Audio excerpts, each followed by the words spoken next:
Sorry, hold on. Something's not working properly. Ready. That is working properly. But my voice is not working properly.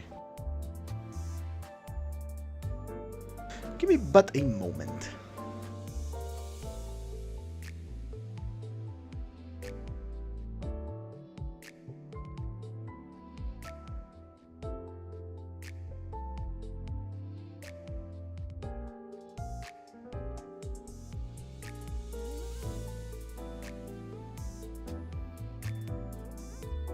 Technical issues and all of that.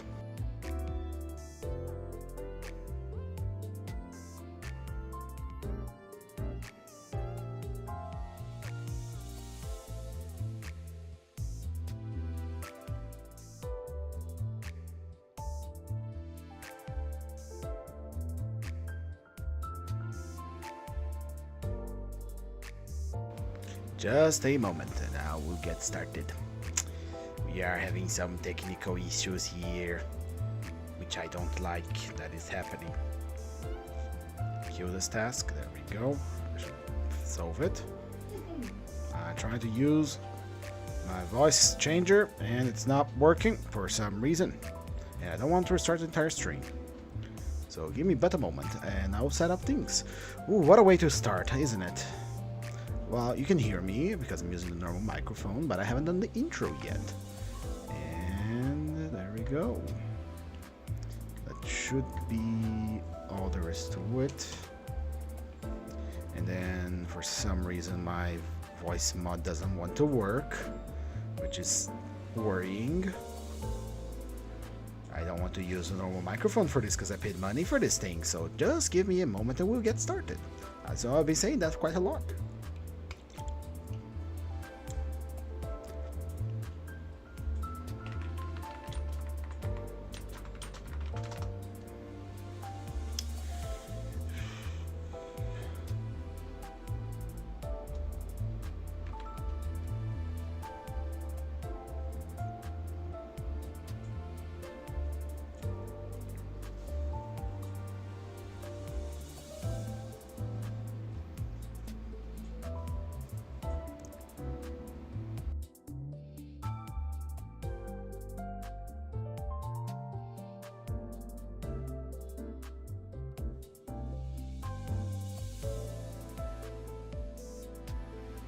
Testing. Ah, there we go. Now it's working. Hello and welcome to the stream.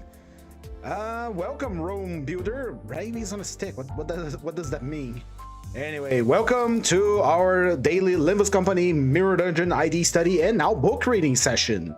Welcome, whoever you are, whatever you're watching for, or whenever you're watching for. All of these streams are recorded and saved on my YouTube channel, and they are on a public playlist. So if you wish to rewatch any of these, you may go ahead and just check the channel out and, you know, rewatch if I talk about an ID you like.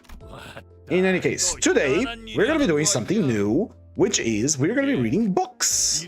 That's right. We already do a lot of reading here because we're reading, you know, the IDs, doing all the study part. And now my Limbus is not working for some reason.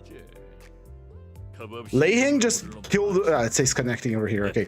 Anyway, we're gonna be reading the Wings by Yiseng when we get to the Mirror Dungeon proper. But first, we're gonna do the important bit, which is ID study. Today, we're gonna be looking at Drifting Blade of Hongyuan, and I do believe that is until we get the rerun of the Nocturnal Sweeping Bokyak for the Nocturnal Sweeping, that it will be the last ID for Kanto 8. So let's get ourselves comfortable and get ourselves a nice little drink, get ourselves relaxed, and get ourselves ready. So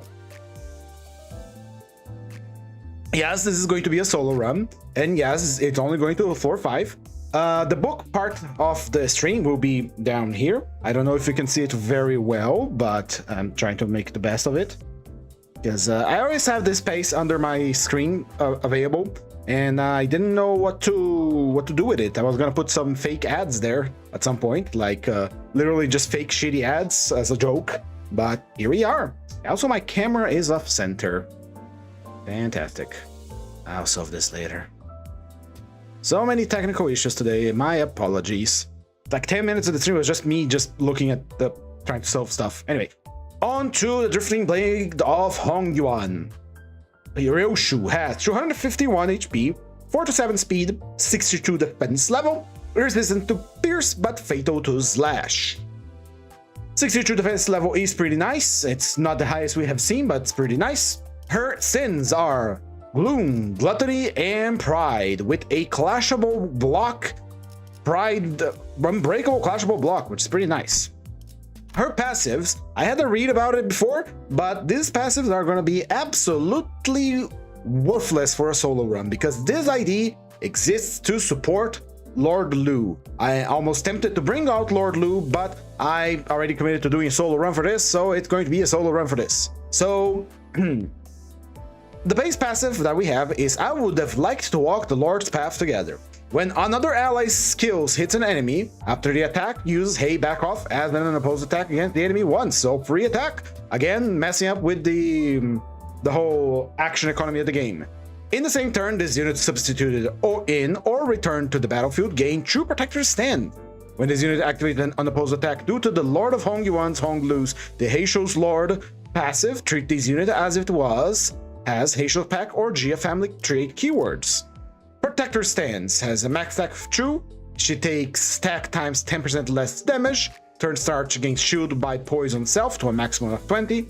Gains 3 poison potency and 1 poison count. This unit's leftmost skill slot gains 5 aggro and then loses the stack at the end of the turn. So it's a very basic give damage reduction buff that we have going on here.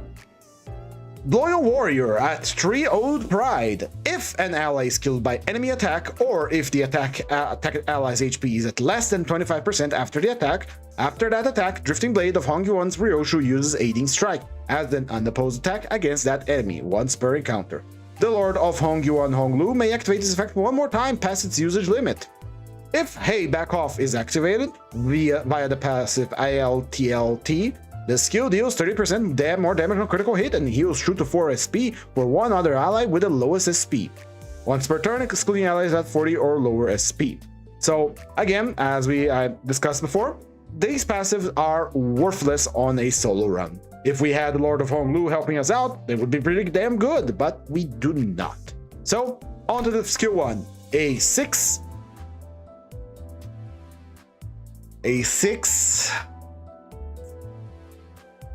It's a 6/7 skill that rolls a 13. Yeah. All right, and a 13 roller attack with 61 offense level, Pierce. On use, coin power +1 for every sum of poison self and rupture on target for 6, max of 2, making this from a 13 to a 15. The skill 1 is already, higher than the average for skills, especially for the new generation IDs, new season IDs. So 13 to 15 is pretty nice. Gains 1 point count on use, and on unopposed attack, it inflicts 1 rupture count. It deals extra 20% damage on a critical hit, inflicts 3 rupture if it crits. It's a crit ID, and we're doing the mirror dungeon, so it's gonna crit all the time. Skill 2, Engraved in Flesh and Bone, a 62 offense level, 4/4/4/4, a 16 roller. Gains coin power +1 for every 6 poison self or rupture on target or a mix to a maximum of 2, making this a 4/6/6/6 cursed. It then becoming a 12 to a 18 and then a 22. Very nice. It gains poise count on use, inflicts rupture count on the first hit. On the second hit, gains poise equal to rupture on target divided by 5 + 2, max of 6 rounded down. And on the final hit, it deals a 20% extra damage on critical hit, inflicting 3 rupture. Skill 3, Aiding Strike. It's a 4/3/3/3/3, making this a 9, 12, 16 roller base. Welcome to the stream, Kylebwe. I never realized just how much benefits from being in team with Lord Lu. I thought it was just a little bit, but geez. Yeah, she's very good for having Lord Lu on the team. Unfortunately, we do not have him on the team today. The solo run. Anyway, Aiding Strike, a 4/3/3/3, making this a 16 roller. 16 roller. On use, gains True Protector Stance, which is already covered. It's a 65 offense level attack. On use, if the target has 3 times the negative effect, she gains another final power, making this a 17 roller. Gains coin power for sum of poison rupture on target at 1 coin power per 6. So this attack becomes a 5/5/5/5/5 plus 4. It can roll up to 25 if the enemy has enough rupture poise. We gain poise count, we gain normal poise, it inflicts rupture count, inflicts rupture, and on the final coin start, deal 2% damage on critical hit for every poison self, plus rupture on target, summation, up to a maximum of 120%, and it inflicts true rupture. So she can roll double damage on the final coin if the guy is drowning in rupture and we are poised up. Finally, the defense skill, Sentinel. It's a clashable guard with 64 defense level. Reminder that defense level on your defense skill overrides the base defense level. To explain in simpler terms, defense levels, both on enemies and on your units, are essentially the character's armor. The defense level is going to reduce the damage you take. The higher, the better. When an attack hits a character, we are going to be comparing the offense level of the attack versus our defense level. And the difference will be either extra damage or less damage. So when you take a skill that has a defense skill that has a defense level that is higher than your base, this one is going to override this. Plus, it's a clashable counter with an unbreakable coin. So even if you do lose the clash, it's going to reduce the damage by this number here that we roll. In any case, clashable guard on the combat start, she gains true protector stance, and as we see, it's just become tougher, kind of feel. This skill gains 1 defense level for every 10% HP this unit has cumulatively lost in this encounter to a max of 6 based on max HP at the time of activation. Clash wins, she gains poise by rupture on target, and that's it. All in all, this is not a good unit for solo. This is a good unit to help the Lord of Hongyuan. But, well, we are not going to use him today, so we are going to be at a distinct disadvantage, making this just a little bit of a generic poise rupture character. In any case, let's equip some ego on her. Since we are doing a solo run, we can only rely on the ego resources we can generate with her and with the ego gift. And since we are running a solo team, we are probably going to take the basic package for a solo run, which is the blessing from the Knight of Despair to make her tankier, a way of healing, and something to avoid getting staggered. So right now we have Gloom, we have Gluttony, and we have Pride. Let's equip some ego on her and see which one can, give this character a bit of an edge. Starting with our theft options, we only have 2. Blind Obsession. The passive for Blind Obsession is on a creature with a Pride of Infinitude, gain 1 points count 3 times, which is pretty damn nice. And Red Eyes. On Clash, we inflict 1 bind next turn. Red Eyes close does synergize with Red Eyes Open, because I do believe it gains coin power plus 7 if you're 3 faster than the character. So coin power plus 7 is so scary. But we are mostly going to be focusing on poise. Soda is a bit of a joke, so we're not going to use it. We're going to stick with Force for the Flames. For our He option, we have Toracalga, 4th match, and Red Eyes. Now, we probably don't generate the resources for this. We don't generate Envy at all. So we are going to... what's it called? We're going to have to generate the Envy somehow. It's funny you mentioned her being bad in a solo run, since I saw this video of a guy doing the solo run with her with level 1 without ego. I think she has good survivability. I think she's bad for a solo run because she literally has her entire passive is... Really, do you have Lord of Hongyuan? If not, she doesn't do anything with her active passive, Every character can be, most characters can be good on a solo run because they are going to be receiving the passives from every single sinner you equip, so they kind of become like an absolute unit. The only problem is getting jumped in an unfocused encounter and subsequently destroyed. She has the Protector Stance, which reduces damage she take based on she gains shield, she gains damage reduction, so she can survive, but I don't see her doing that much damage. In any case, for our He options, we're probably going to take Toracalga. We don't generate most of these resources. We don't generate Wrath, Lust, but it gives us, more critical. And for WoW, we have Contempt in Awe or the Great Chiliocosm. This one requires pride, envy, lust, and wrath, and this one requires lots of stuff. We're gonna take the Great Triocosm because I think it interacts with poise. I'm not sure what this one does, honestly. I read it once, I read it twice, but I'm not sure what it does. I better use it. Let's see, passive. After using an attack skill, if the enemy is staggered or defeated, gain 1 crit damage up next turn, 3 times per turn. Now that's pretty good. That's pretty damn nice. Has an attack weight of infinity. It's a 6/4/4/4/4, making this a 18 roller. Before attack, gains highest resonance poise max 7. Before attack, gains true poise count. Attack end, gains 1 entangled life. Gain 1 stack for every HP damage dealt by real skills. Do 1% damage with base skills for every 3 stack. It's extra damage. Alright, got it. Twisted and entangled beyond measure, bound and woven into a cocoon, tread, life, world. Interesting. I never realized the eagles are gonna have like this little flavor text. It's an unbreakable coin. Inflicts burn, inflicts bind, inflicts bleed. Coin power +3 for the final coin, once per skill on a critical hit, which we're going to be running poise, so it is going to critical hit. The final hit, 30% damage on a critical hit. Do 1% damage for every 10 burn, potency plus bleed on target for all targets. Coin power +1 for every same stuff here. Consume all entangled life on self and do 1% damage for every 5 entangled life consumed, max 100%. When attacking just a single target, the damage modifying effect above is applied at 1.5 its value in focus encounter, a core, and its connected parts counts as a single target. That's some juicy damage there. All right, I understand.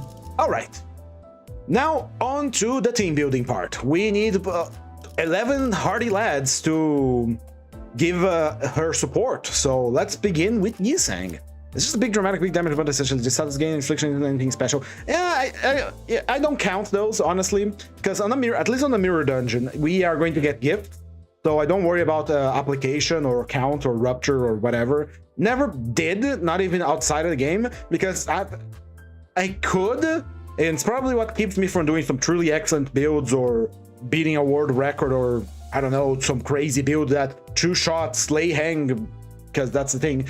If I paid attention to those things, maybe. But here's the thing, I like to watch the things clash. I put them to clash, I don't count rupture or anything. I just say, hey, can you clash good? You can't? All right, send someone else. Maybe I should do it someday, like pay attention, look at it. All right, let's apply this much rupture, and then, but it's a lot of things to take in consideration. So I'd rather not. Maybe in the future, one day. There is a big challenge coming up. Project Moon just posted the what was the name? Reflect trial. That was right. Right. We're going to be taking our boy Blade Lineage Salsu Yisang for that extra poise. For Faust, we're probably going to be taking Blade Lineage honestly here to support her, except for Merso because that's for slash, and this one is for slash as well. With a slash type skill, can't use it. We don't generate lust, and this ID requires a lust resonance. Would be nice to have it, but not gonna happen.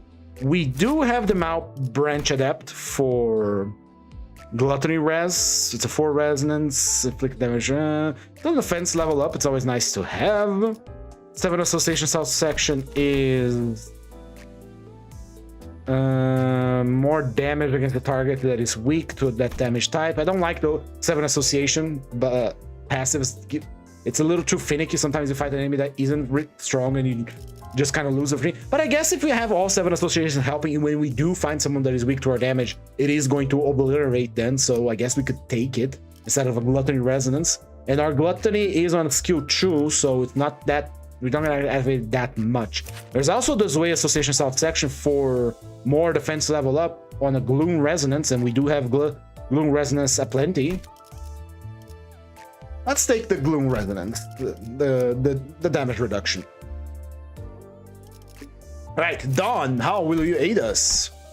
Well, I will this poise game. It's extra poise. We are poise team. We'll take the poise. Poise. Merso, I might just leave him as the base because of that wonderful negative 10% damage. That rabbit boss is always here. He curses my existence to this day. Does it speed him to inflict on offensive level down? Fair. It's fun depending on the team, but not everything is fun for everyone. I like the thought of team being a part of the game, but some that just earned for me. Yeah, I like playing with teams that have a unique gimmick or just are a proper team. My favorite team is the Kurokumo clan. If you look at one of my streams back on YouTube, yeah, especially for the event now, I beat the new boss with the Kurokumo clan. Second try with Sanguine Desire, yes, but still, I beat him with the Kurokumo clan, and I find them fun. That's the correct way to do it, things, Kyla. You go with your favorite IDs and have fun with it. If you really hit a wall, then you start busting out the team building broken mechanics. Ooh, fastest ally on Clash Wing gains 1 haste. That one's a little bit better. She already has some damage reduction, so... yeah, let's go with that one. She doesn't have discard, so we can't use the reduction. For Honglu, we might just take the extra damage here because, you know, extra damage is always nice. Heathcliff, how can you help a Pierce, Rupture, and... is that even a question? A Pierce, Rupture, Poise character? Yeah, we're taking that one. Even if we don't generate the Envy Sin right now, we can use it for extra damage. Ishmael, we don't have any way to regenerate Sanity right now, which is a problem. Let's see. There is a Pequod Captain that gives us some... more poise, and we do require a lot of poise, but we can also take the Jong's Ops rep for the sanity healing. Even though it don't generate sloth, we can get it through an ego gift later.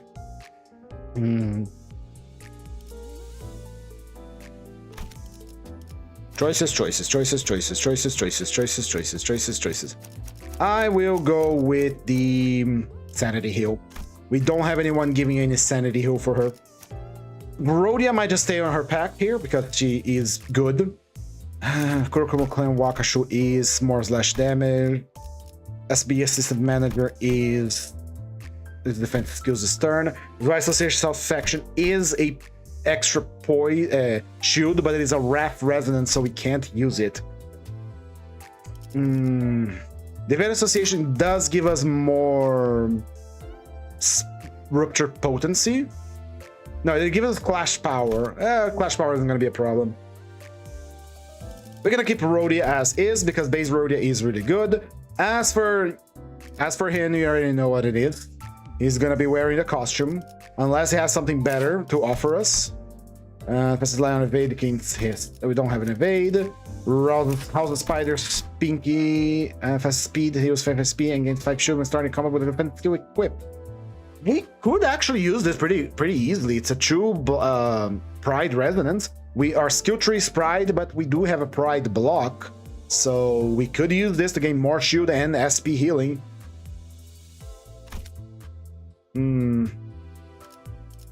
Let's see. Zway Sinclair. We have 2 of them. We have this one, which is a Gloom Resonance, takes less damage, 10% less damage.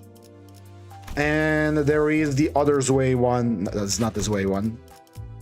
The Zway one here gives us more defense level up, which is kind of the same thing. Because remember, when we get hit, we compare the offense level of the attack versus the defense level of the character. Defense level up essentially also works as the damage reduction to some degree.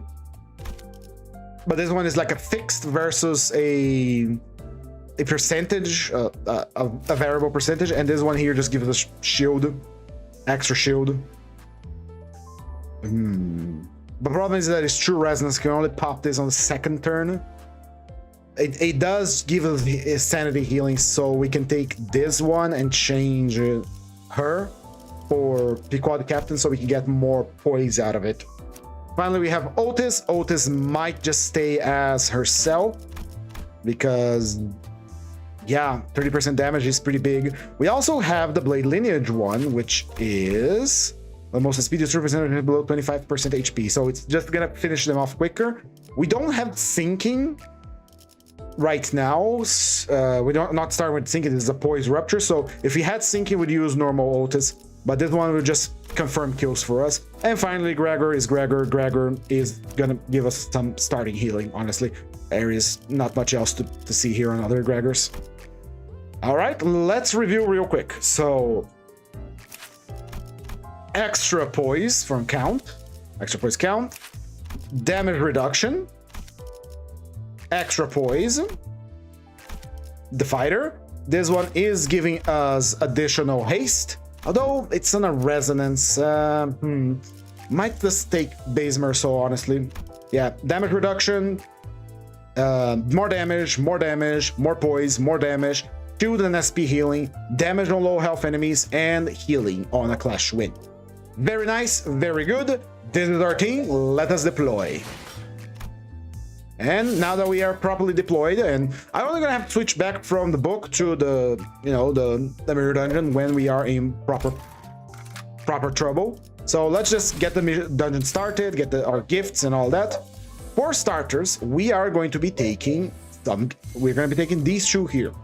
I would like to take this on level 2 because of the, you know, the protection, but I feel that's unnecessary. But it is a solo run, so better be prepared. This is the Poise Rupture team with a Pierce. We are gonna do Poise Gift first because they are very strong, and we take the one with Power Up.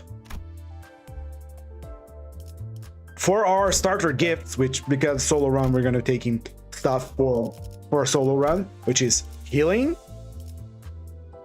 Sorry, healing, damage reduction, and I think I'm missing something else. There was something else I wanted to take. Shit, I forgot. Not Rusty Coin. Oh, yeah, I remember now. This Mentorship Music Box prevents a stagger, so it's pretty good to have it. Here we go. All right. So with that done, Ryoshu doesn't have that many... what's it called, that many things that we have to watch out for, like, you need this and this to do your big attack. So she is mostly automatic. Man, both of these suck. Lake World has the pirates that apply a shit ton of bleed. Dregs of the Manor has butlers, and Loving has a annoying final fight. I guess the annoying final fight is a little better. Right. We need to get around the wings, as Z-Sang is one of my favorite characters. Been trying to get through the Sinner's book where we beat. That's what we're going to be doing here right now. We're going to be following the order of number of the Sinners. So we're going to start with Yi-Sang, Faust, Dawn, Ryoshu, Merceau, Honglu, Heathcliff, and, you know, follow the order. And Dante is the 10th Sinner, so he's going to be around here. Once we get to Honglu, however, we are going to stay on Honglu for a while because that's a lot of books and they're not small. But anyway, let's deploy her into the battle and let's start our reading of the wings. Let me get the thing here. All right. How am I going to... how do I... Can I pop... how am I going to do this? I didn't think this through. Hold on. If I move this to the side here, or move it over here... Times like this, I need a third screen. I only have 2. Oh boy, this is gonna be rough. Hold on. Gonna be fine. I'll just pop in to check. First, let's deploy or start with a block, and here we go. The Wings by Yi-Sang. This translation I got from a pack of books from a certain forum that I was going to, and if it's inaccurate or something's going on with it, it's not my fault. So let me just confirm if you can see it well. It's gonna be kind of small because I don't want to cover up the screen until it looks like I'm playing Subway Surfers on the side here. Like try to put the book onto like the Limbus company play screen. So please do forgive me. It's gonna be a little small, but let's begin. Have you ever seen a stuffed genius? It's not so bad. Even at times like this, I still think love is pleasant. Only when the body stoops from fatigue does the soul sparkle like a new shiny coin. As nicotine seeps into my parasite-infested stomach, a sheet of white paper opens in my mind. I put down witty and paradoxical thoughts like checker pieces on that white sheet of paper. It is a detestable disease of common sense. 1 second.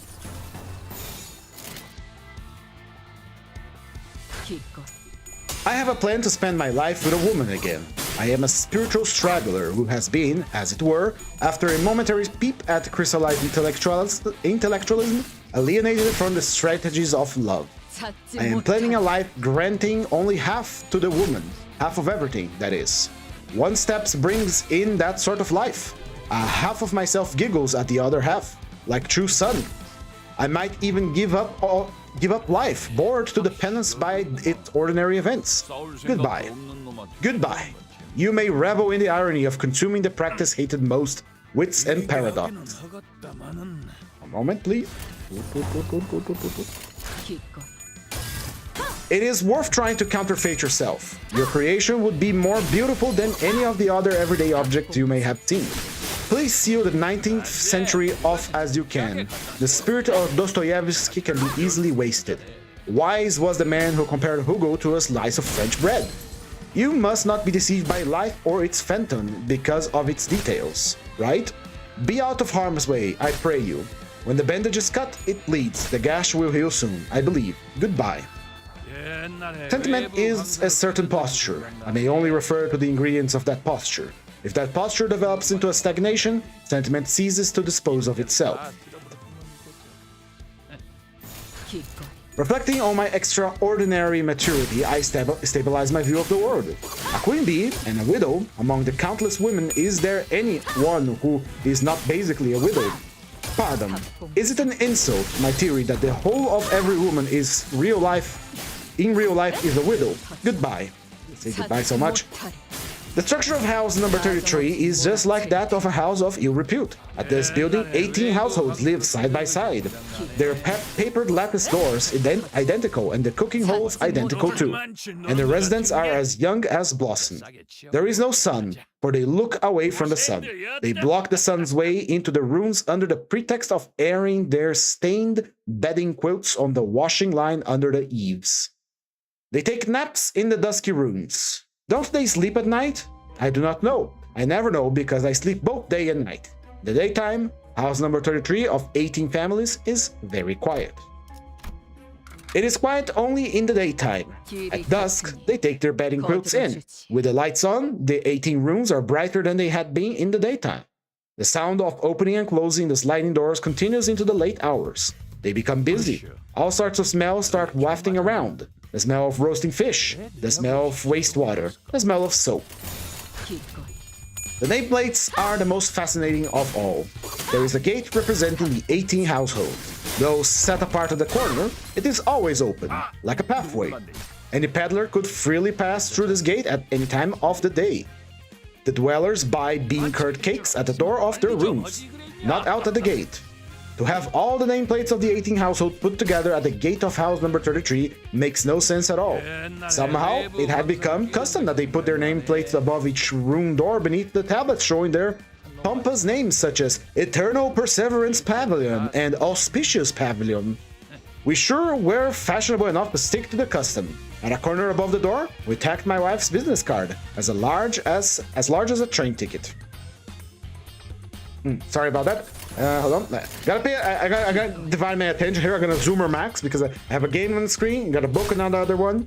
And I have to tab in, tab out of OBS to see what you guys are talking. If you're talking something, so please do forgive me if I stop suddenly to check what's going on. Anyway, I play with nobody, nor do I ever say hello to anybody. I do not want to exchange formalities with anybody but my wife. For me to play with or to say hello to anybody won't do any good in saving my wife's face. I regard my wife as that precious. I cherish my wife so dearly because among all the women of the 18 families at house number 33, my wife is the most beautiful and, like her business card, the most petite woman. In the shaded world under the tin roof, she radiates as the most beautiful among all the blossoms of the 18 households. I am an ignominious, cumbersome existence for her, looking after, just hanging around the flower. My room, it is not a house, because we never had one, suited me. By all means, the temperature of the room pleased me, and the duskiness of the room comforted my eyes. I did not want any other room cooler or warmer than my own, nor a room darker or more comfortable. I thanked my room all the time because it seemed to maintain itself to please me. And I was glad that I might have been born to the world for that particular room. But I did not consider happiness or unhappiness. I never needed to wonder whether I was happy or unhappy. We're starting to see, you know, the parallels of the game he's saying here.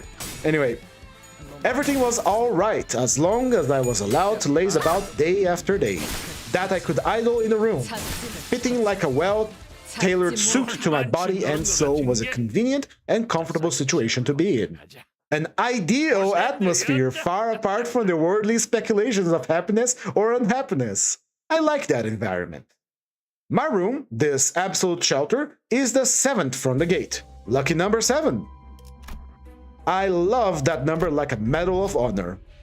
But no one noticed that the sliding door cutting the room in half symbolized my destiny. I am surprised it took so long to see the first ideal here. I guess it probably appears much earlier in the original. Anyway, hold on. Drop time and then we'll continue reading. Right, Carmilla is excellent because the focus encounters are going to screw us over. So let's empower that immediately. We do not have slash attacks, I believe. She's all pure pierce, right? She's pure pierce, all right. So we can sell the Dreaming Electric Ship because we don't even have envy or slash skill to get activated. So it's literally unactivatable. It cannot be activated. Words are difficult. We got the Carmilla to max level, so we don't have to fear unfocused encounters that much. Ryoshu is quite healthy. We can proceed. On to the boss fight, the Unloving. And back to the book as soon as the combat starts. Alright, this book only has 19 pages, so we're most likely going to finish today. It's not a long book. So, Ryoshu, get your combat stance ready and do your thing. Her part of the room has a little bit of the sun. The sunshine, as large as a tablecloth in the morning, shrinks to the size of a handkerchief later and then slips out of the room. My den is the other part of the room without sunshine. Of course, I do not remember who decided that the room with the sunshine was for my wife, and the other without sunshine belonged to me. I have no complaints though.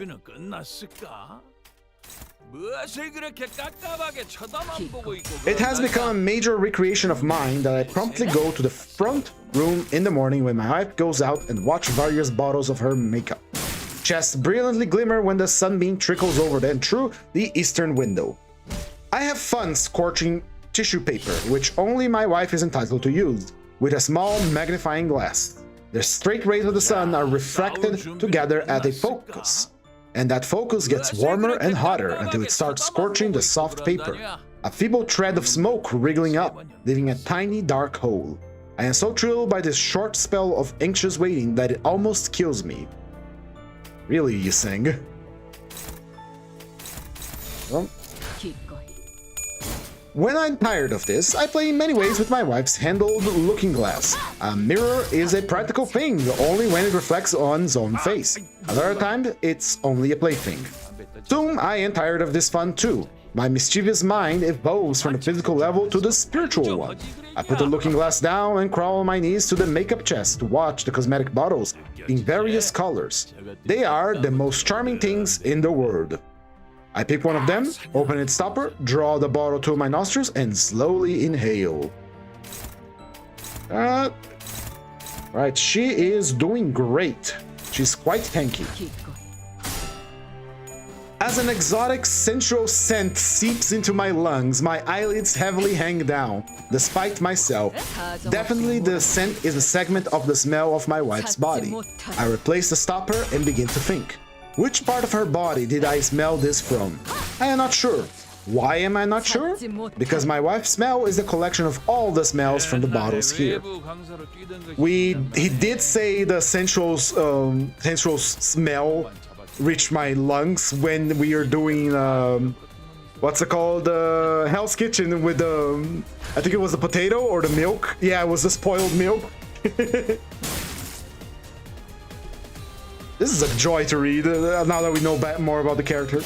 Anyway, my wife's room was always luxuriant, while my room was so austere that not even a single hook or nail could be found on the wall.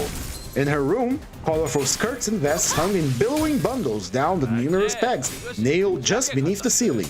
Various colorful patterns fascinate me.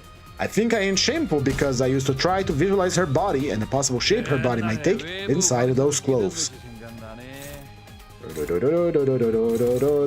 Ryoshu is fighting as we are reading Yiseng. I just picture like Base Yiseng just standing on the corner here, reciting a little book in his hand. However, I had few clothes. My wife seldom gave me new ones. The only corduroy outfit I wore served as pajamas, common wear, and outing attire as well. The turtleneck was my underwear in all seasons. They were all dyed black. I suspected the dark color had been chosen for me so that my clothes would not look too bad if not laundered for a long time. In my shorts that had elastic waistbands, I played meekly like a good boy. What do you mean by that, Yiseng? What are you saying here, bruv? Anyway, hold on, let me do my targeting here.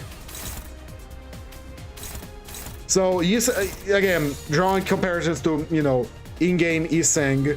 Yeah, it's pretty much the time he was inside the room where... Because I remember that the wife role here in Limbus Company, that was of Google, you know?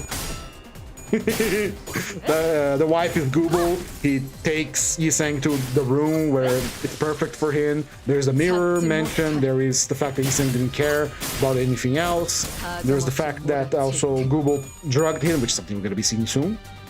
He is indeed a strange creature. The sunshine that had been as large as a handkerchief had already slipped out, but my wife was not home yet. Somewhat exhausted by the trifles I had been engaging in, and knowing that I had to be back to my room before her return, I retired to my room. My room was dark. I pulled the bedding quilt over my head and to take a nap. The quilt, which has never been removed from its spot, seemed to be a welcome part of my body. Sometimes I fell asleep promptly, and sometimes I tapped into Limbus Dungeon to kill some guys. Hold on. I wanted to do the reading of this book when I was playing with the Ring Nurse Father, but yeah. I forgot about... I literally forgot this idea existed before I did a week of Honglu. Anyway. Sometimes I simply felt sandy all over my skin. Then I would conjure up a theme and meditate about it. Wing rate it is. Meditate about it. Under the limp quilt, my imagination invented many things, and I wrote many treatises. I composed a lot of poems, but at the moment of falling asleep, every product of my imagination would dissolve into the damp air in the room like soap bubbles melting in the water. And waking up, I would find myself a mere suggestion of a nervous system, a lump like a pillow stuffed with the buckwheat husks or cotton shred. I hated bed bugs very much, but several bugs managed to survive in my room all the time, even in winter. If I had any worries, they derived from my hatred for those bugs. I scratched the itching parts bitten by the bugs until my skin bled. It hurt. It certainly was an act of profound pleasure. I fell asleep luxuriously. Yiseng, is there anything you want to say to Gregor that we're missing the context here? I'm sorry, what? Look, I don't do character shipping like a lot of people do on the internet, or like, oh, this character is so good with each other, etc. But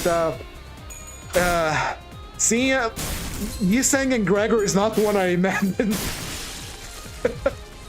Oh boy! Hello, Acidic Trauma. Welcome. We're reading Yiseng's book, and it's interesting read.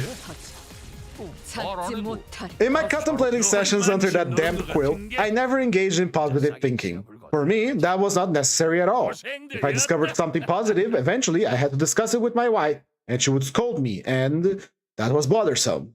Although I am not afraid of her scolding, I would rather be lazy like a loafing beast than to be a respectable individual being and be scolded by her. Alright. Sure thing, Yiseng. Alright, let me just set up the next floor here before we continue. Right, we're gonna be taking... All of these suck. All of these gifts suck ass. Frozen Cries, Plating Bracelet, whatever. Floor 2. We could take the unconfronting, but their fighting Chromer has the force stagger, so we can't get through without even with Echoes of the Manor. Emotional Subservience has the fucking cotton plant that I hate. The possibility of getting it, but I really don't want to fight it. But we're pierce damage. It's weak against slash, and it's a lot of bleed too. So let's go a refresh. Let's see if we get something better. Emotional Judgment, Automated Factory, or Emotional Indolence. Let's go Automated Factory. Would you rather not change the settings to make the battle win and ask your voice lines have to finish before the battle can end? There is a change. There is an option for that. Hold on. What? Display the game. Wait for enough the battle. Oh, I didn't know that. Thank you. Huh. I don't need to continue. I'm not a cheater. I don't pay back my lunacy. Anything else here? Normal FPS, combat FPS, post-processing bloom. Yeah, keep everything. Why does the game have blur? Oh shit. There we go. Gonna go back to my mirror dungeon now. Doubt I'll get too far to the pack, being a bit harder than ego gives to give me max well, no. I'll see you later. I'll be here, Acidic Trauma. You're missing the Yisang fun time story where he wants to stay as a chud in his goon cave. Oh, God, I'm so sorry. That's the first thing that came into mind. That's literally what's written here. He wants to be a little chud in his goon cave. Lazy like a loafing beast and to be a respectable individual.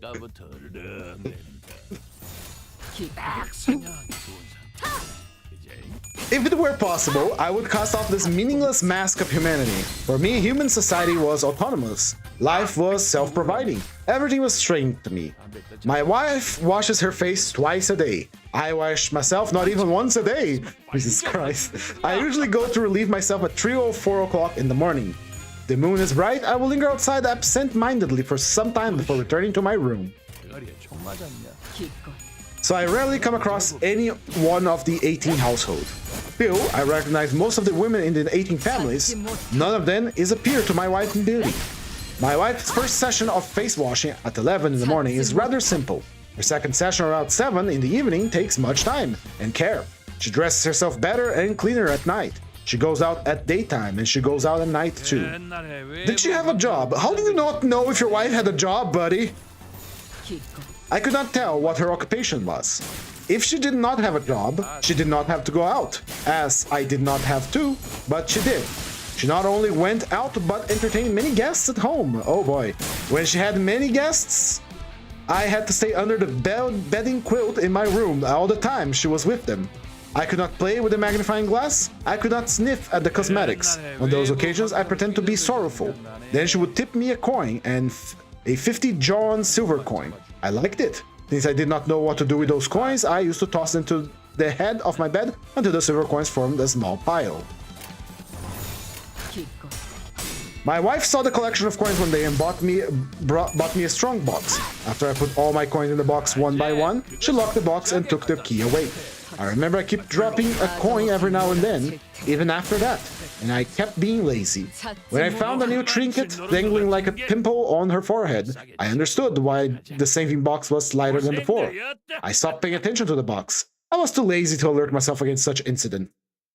When my wife... I'm losing a lot of respect for Niseng. I am losing a lot of respect for Niseng. Holy shit, man. I guess he's better off in Limbus. Right. When my wife was attending guests at night, no matter how deeply I might burrow into the bed, I could not fall asleep on rainy nights. At such times, I meditated on why my wife always had money. So much money.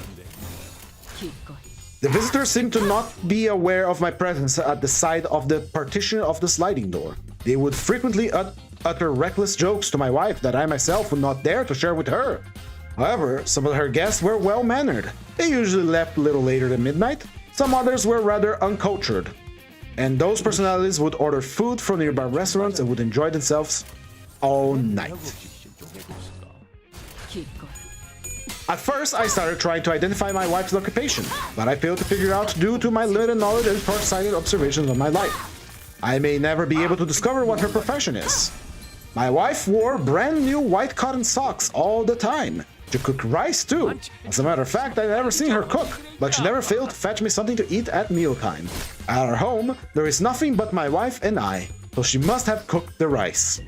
Yet my wife never invited me to her room. I always ate and slept alone in the hidden room. The rice was tasteless. The side dishes were miserable. Although I kept taking the fodder like an animal without complaint, I regretted the dreadful food now and then.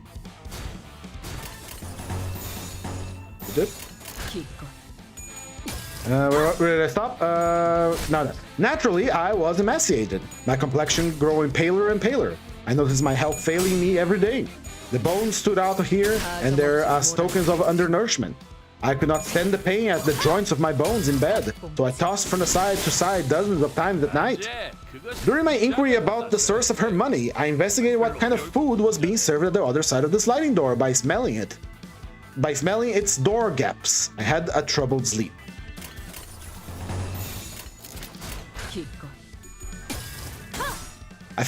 I realized that the money she spent was given by the strange visitors, who I considered very silly. I could not understand the reason why the guests left the money and why my wife took it. Could it be out of sheer courtesy, or it was a sort of prize, a reward for something? Did my wife look to them to be a pitiful woman in need of alms? As I tried to untangle such riddles, my intellect would whirl in chaos. The final conclusion I reached before falling asleep was that I did not like the whole business, but I did not ask her any questions about it. That questioning might have been troublesome, and anyway, I would forget it all by the time I woke up. Man. What's wrong with you, he sang. After the guests left, or when she returned home from an outing, she would change to common clothes and then drop in at my room. We have more peers here. She would drop in at my room. Lifting the quilt, she would whisper several untrue words into my ears to console me. With a smile that is neither a sneer nor a cheer, I looked up at her radiant face. She smiled, but I did not miss the ghost of sadness hovering about her countenance. She would certainly notice that I was hungry.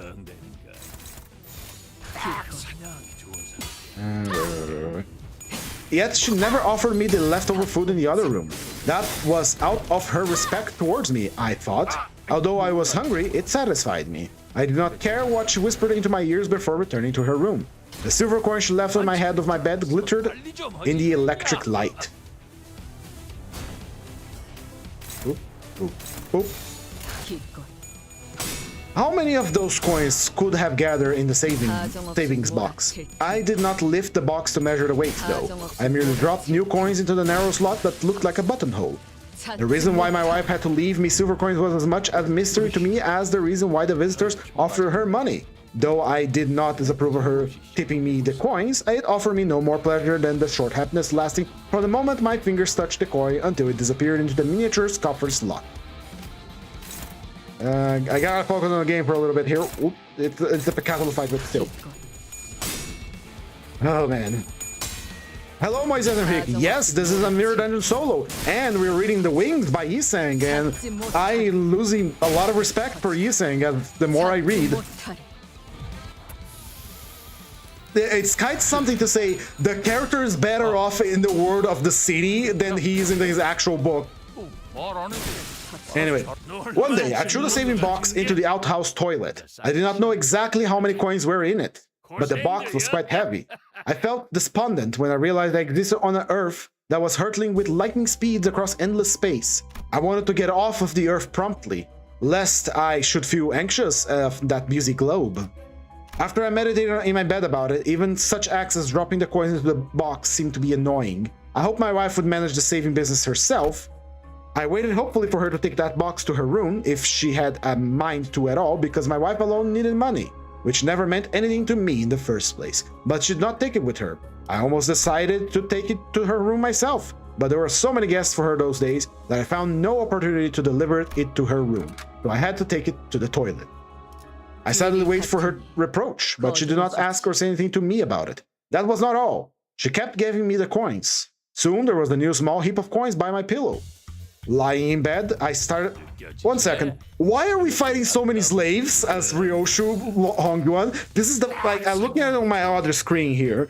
This is the 4th or 5th slave fight that we had. What's going on here?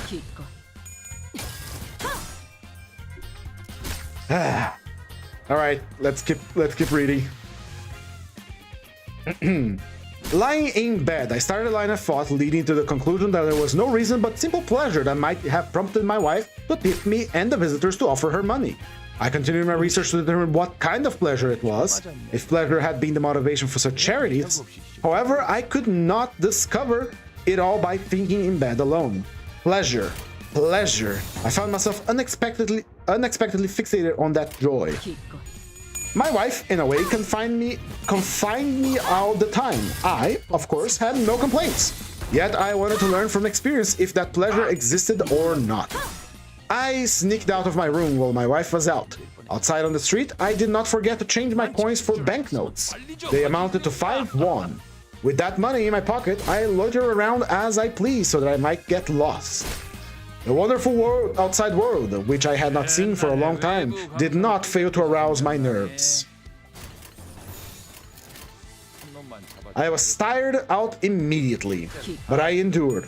Until dark, I sauntered aimlessly here and there, not knowing why I was doing this. I did not spend a penny, of course. I did not dare to spend any. It seemed I had completely lost the ability to spend money. I could not stand the fatigue any longer. I somehow got back to my house. Since I had to pass through my wife's room to reach mine, I hesitantly lingered before the sliding door to notify her of my presence, in case she was with any visitors. Suddenly the door whacked open, and her face, along with a stranger's face behind, peeked out at me. I faltered a little, dazed by the blinding light flooding out of the room. I saw her spiteful stare, but I simply had to pretend that I had seen nothing. Why? Because I had to pass through her room, and I pulled the quilt over my head. My legs ached unbearably. In bed, I was going to faint at any moment, and my heart pounded heavily. I had been unaware of it while walking, but I was out of breath. Cold sweat stood out on my back. I regretted that I had gone out. I wanted a long, sound sleep, forgetting all this fatigue. I wanted a good, long sleep. Hold on. There is a bot trying to sell me viewers here. Let me purge it. There we go. Continue on. The wings. I yet to see the goddamn wings. My heart was destined to keep on thudding for some time. Through the slit in the sliding door, I overheard the hushed whisper shared by my wife and her male guest at the other side of the partition. I opened my eyes wide to further concentrate my auditory senses. I held my breath.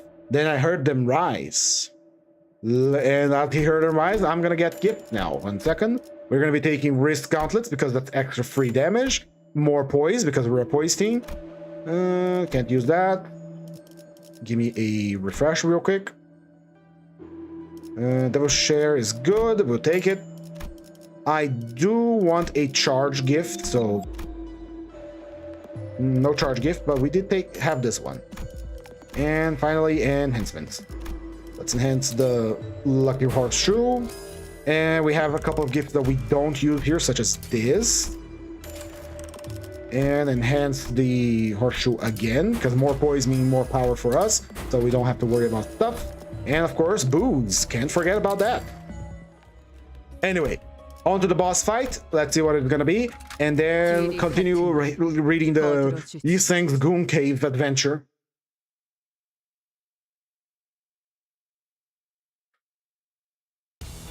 It's Hurtley. Gonna be fine. Anyway, let's continue. Goon story. I held my breath, then I heard him rise. The man put on his coat and hat. The sliding door opened, and his heels slipped into his shoes. He thudded down the yard. This is a Pokemon counter, fuck. He thudded down the yard, and her rubber shoes dragged down the stepping stones. The sound of their unhurried feet went far towards the gate. I had never known of such behavior on the part of my wife. To the best of my knowledge, she had not whispered to any of her guests in such a manner before. I never missed any words spoken by my wife in that particular voice, which was neither too loud nor too quiet, although I sometimes ignored the warbles of the drunk, tongue-twisted guest.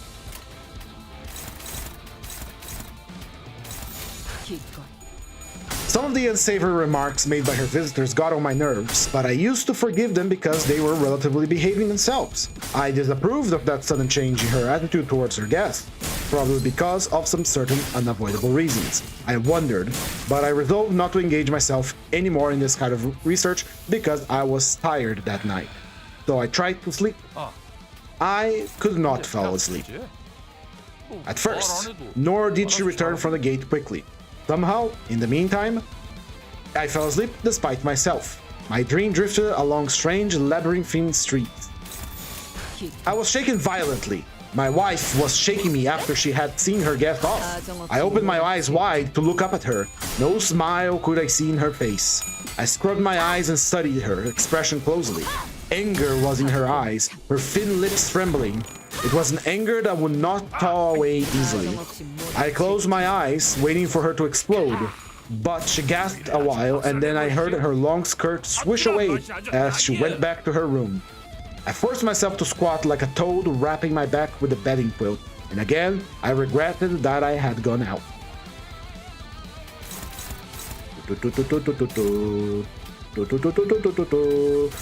Need to do the dungeon, or else this is going to take hours upon hours if I keep doing this. Alright. From bed, I apologized to my wife that it was of her own misunderstanding. I believed that I was late enough for my homecoming. Really, I did not know that it was earlier than midnight. I was too tired. I was foolish that I had walked too much. If it really was my fault, that was that. What had I gone out for anyway?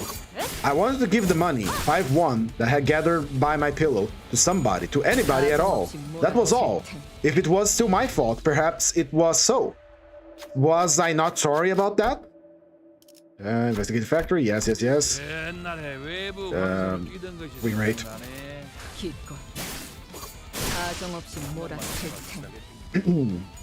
If I had known how to spend that 5-1, I certainly would have not need to return home before midnight.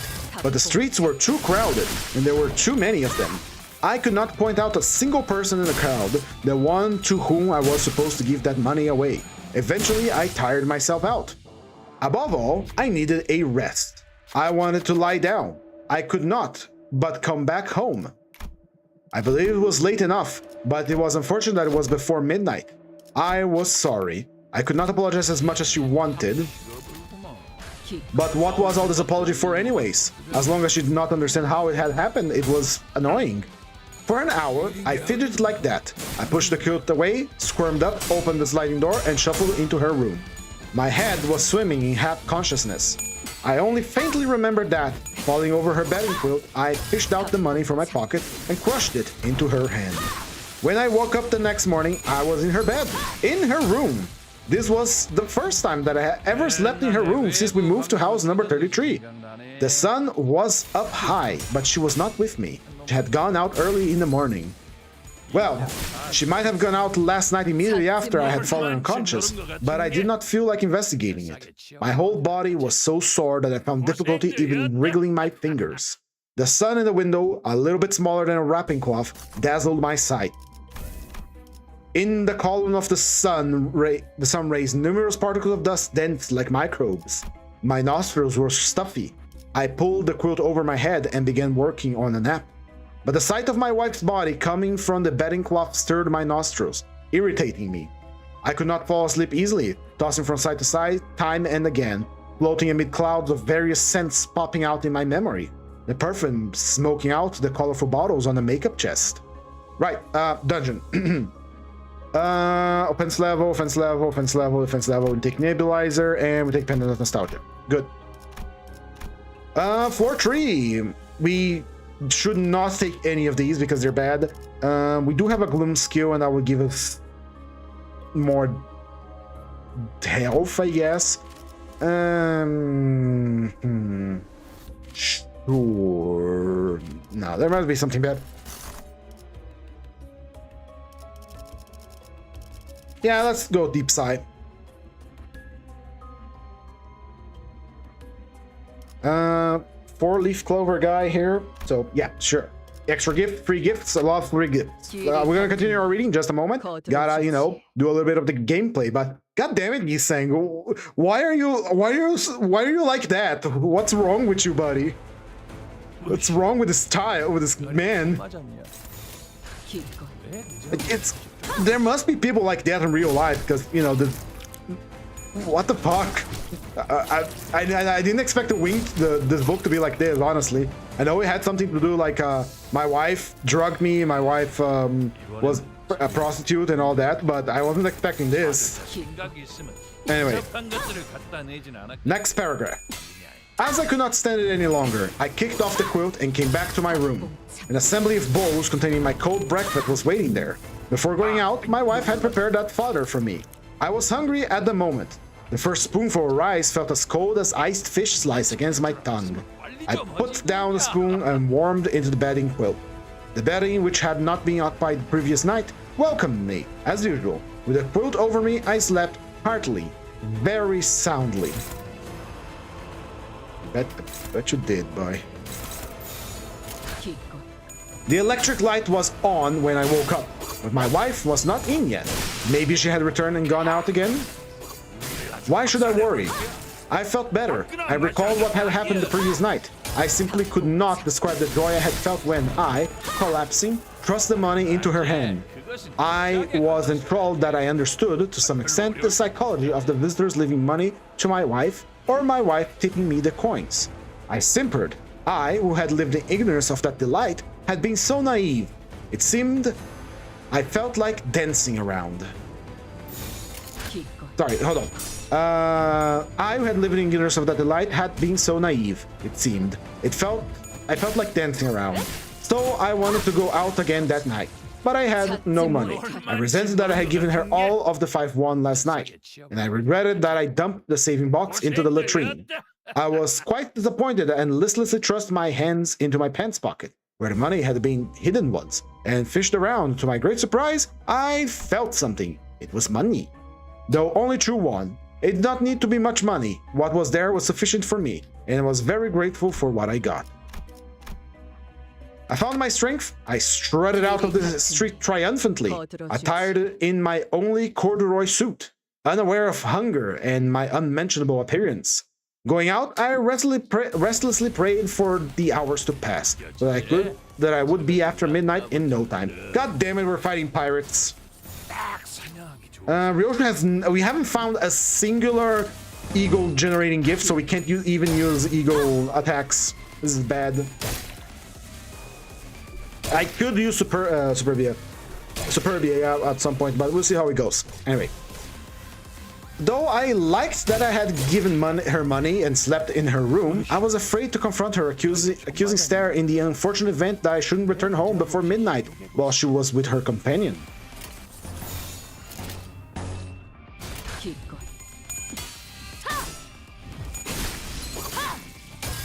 Hold on. I roamed around until dark, glancing again and again at the street blocks. Strangely, I was not so easily tired out that evening. The only thing that bothered me was the slowness of time. After the big clock at the Jongsong station confirmed that it was after midnight, I headed home. I found my wife talking to her guests at the gate. While I passed by them, ignoring their presence, I went into my room. A while later, she came in. She began to sweep the room, in the middle of the night, something she had not done in her whole life.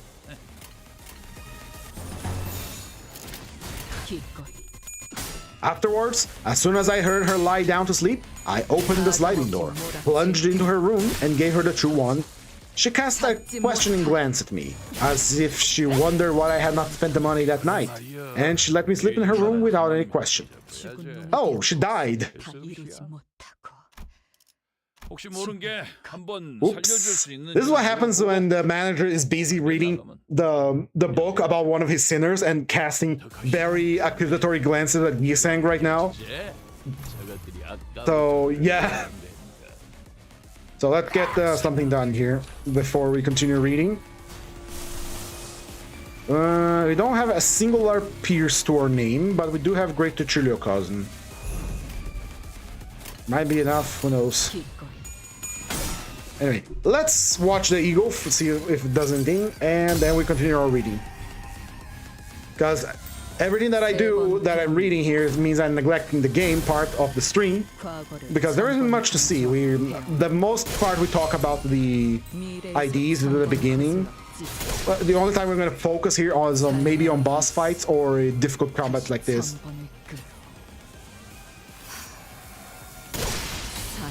Yeah, that's a good stagger.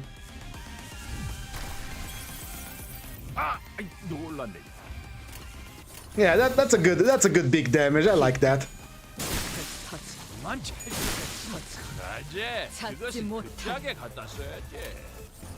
Anyway, let's continue our reading, shall we?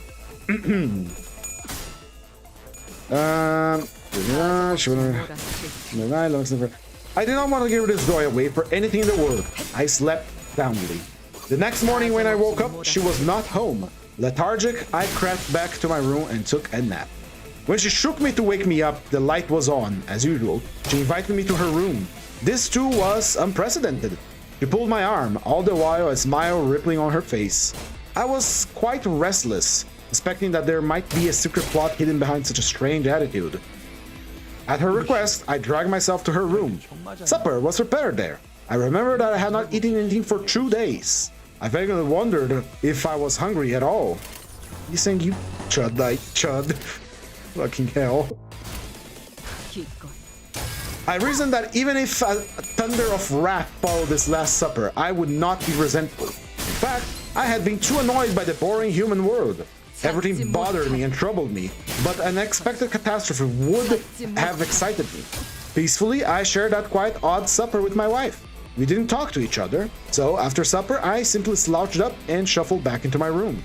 She did not hold me back, sitting against the wall with a cigarette in my mouth. I waited for the thunder to strike soon, if it would strike at all. 5 minutes, 10 minutes, but there was no thunder. Tension gradually eased down. I was already thinking about going out again that night, wishing I had some money. I had no money with me. There would be no joy I could expect afterwards, even if I would go out. I was crestfallen. Angrily, I rolled in the bed. I could feel the rice I had just eaten pushing up the back of my throat. I felt nauseous. I was sad and angry that bank bills did not pour down from the sky like a shower. I did not know any other way to get money. I think I cried a little in the bed, sad that I had no money. Oh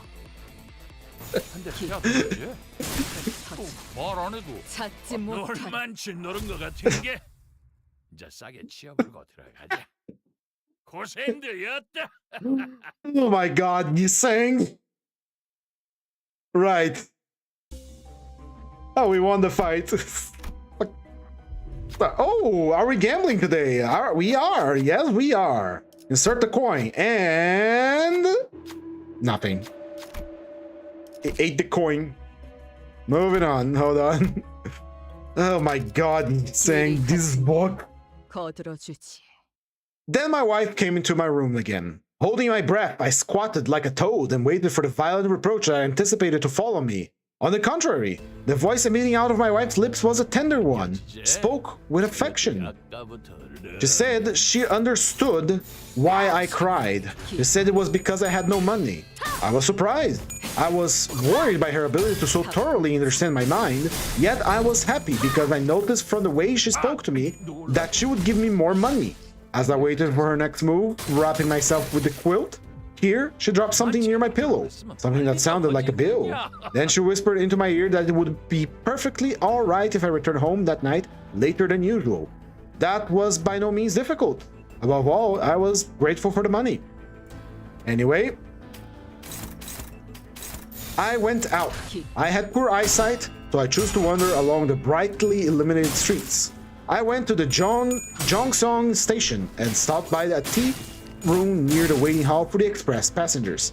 That tea room was a great discovery of mine. First of all, nobody I knew went there. Even if one did come, he would not stay too long.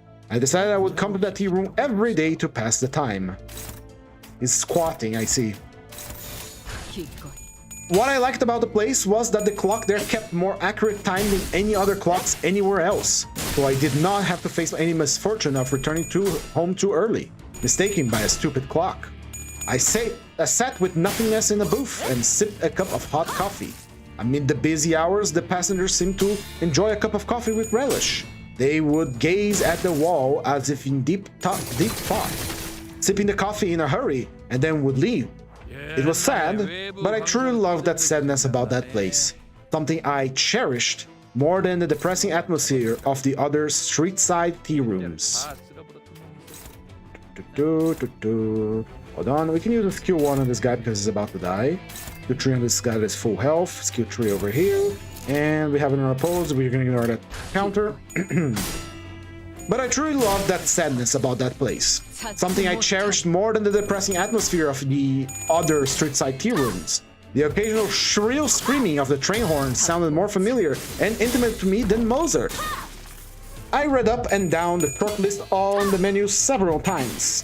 The names of foods looked as remote to me as the names of my early childhood friends. As I was drifting in swimming thoughts, lost in time, customers disappeared one after another, and the waiters began to clean the tables and corners of the room, so it must be time to close.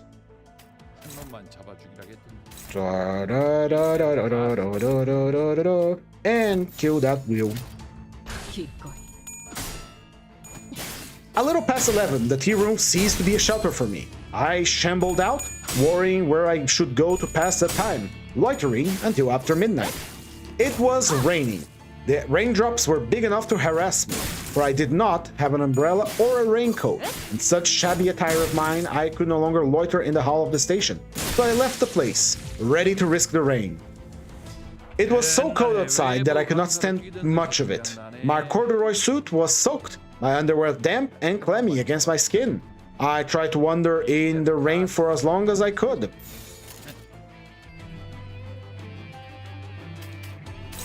Give me but a moment. We shall continue. Tail weaving recommences.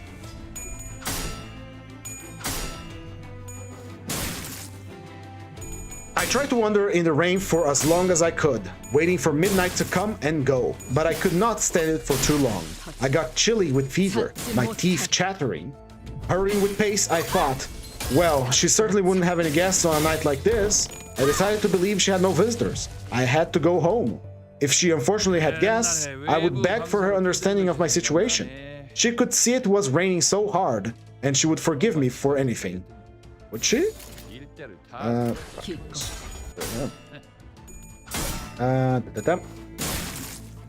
cut to me. When I hurried back home, she was not alone. I was cold and damp. I happened to forget to knock. I happened to see what my wife would have preferred me not to. Leaving huge wet footprints across my wife's room, I came into my den, took my wet clothes off, and covered myself with the bedding quilt. I shivered all over. The fever was growing severe. I felt the earth was crumbling down underneath me. Finally, I fell unconscious. The next morning, when I opened my eyes, my wife was sitting by me with a worried look. I had caught a cold. I felt cold, my limbs lethargic, and I had a splitting headache. She felt my head, and I said I had to take medicine. As I thought, I would have to take an antipyretic because I had such a fierce fever that her hands felt like ice against my forehead. She gave me a cup of warm water and 4 tablets. She told me that it would be alright if I took the tablets and had a sound sleep. I gulped them down. A little dry, they tasted like aspirins. I pulled the quilt over me again and fell asleep, as if dying instantly. You again? Yeah, I don't want to fight you again. We already shook you down for your ego gifts, buddy. Learn when you're defeated. Accept your defecation. Alright, hold on. Store time. We gotta buy stuff. So, Rusted Revolver for the offense level down. Dolly for the power down. Gunpowder for haste. And Talisman for more poison application. This is loaded with rupture gifts. I am very happy. Any gift that we do not use here. We technically could tell Frozen Cries. But it's free sinking, so I'm not gonna. We can sell the fusion gift here so we can enhance some stuff. So let's see. We're gonna enhance the nebulizer. And the gunpowder. Good enough for me. All right, let me check if you guys said something, because I can't have the stream open as OBS open at the same time with the book. This is going to be a recurring theme, so my apologies once again. The tail weaving recommences. Jailed for several days, sniffling, I continually took the tablets while I was sick. I recovered from the cold, but my appetite did not return. Everything tasted bitter as sumac bark, whatever the hell that is. I regained the urge to go out, but my wife forbade me. She told me to take the medicine every day and stay in bed. She said I had gone out and fell ill on purpose to bother her. She was right. So I decided I would look after my health, taking the medicine every day and not going out again.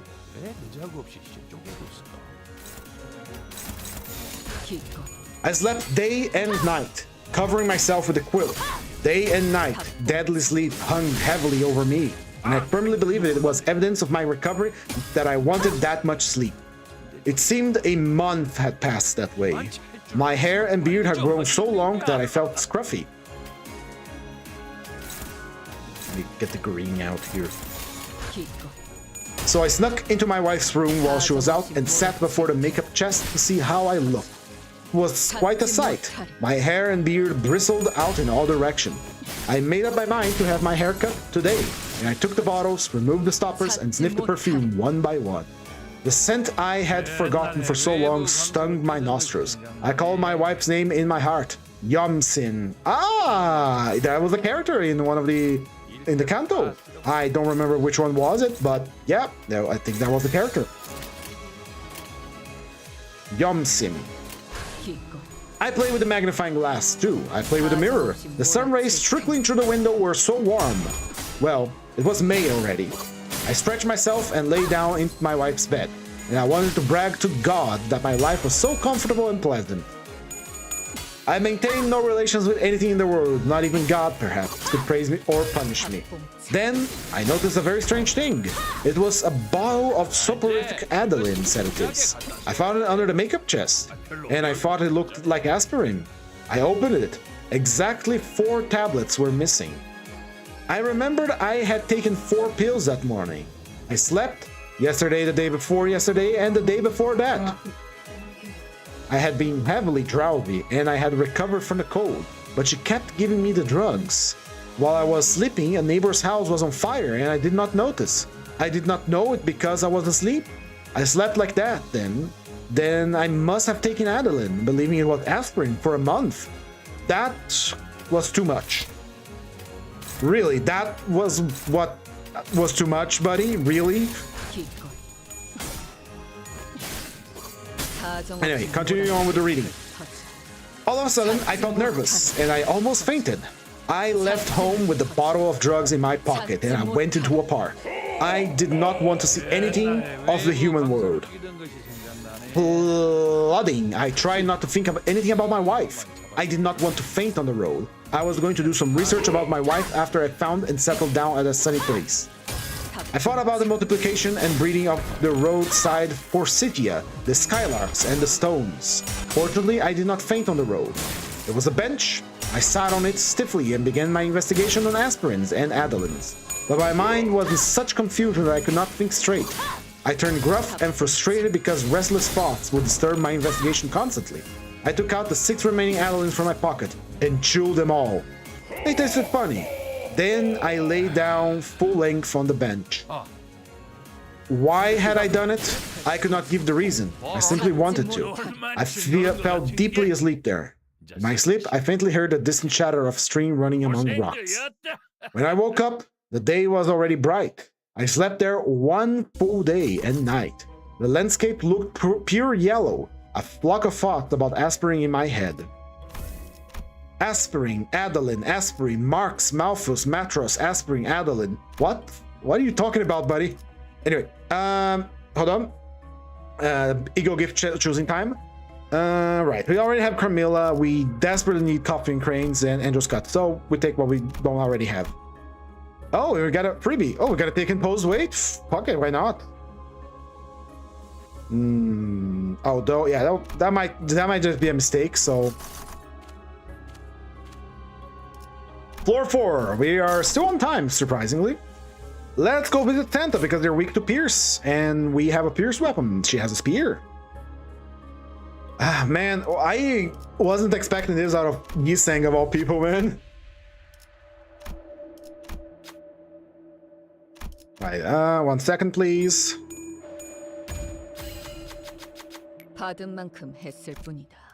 Thinking gift. All right, let's deploy and go.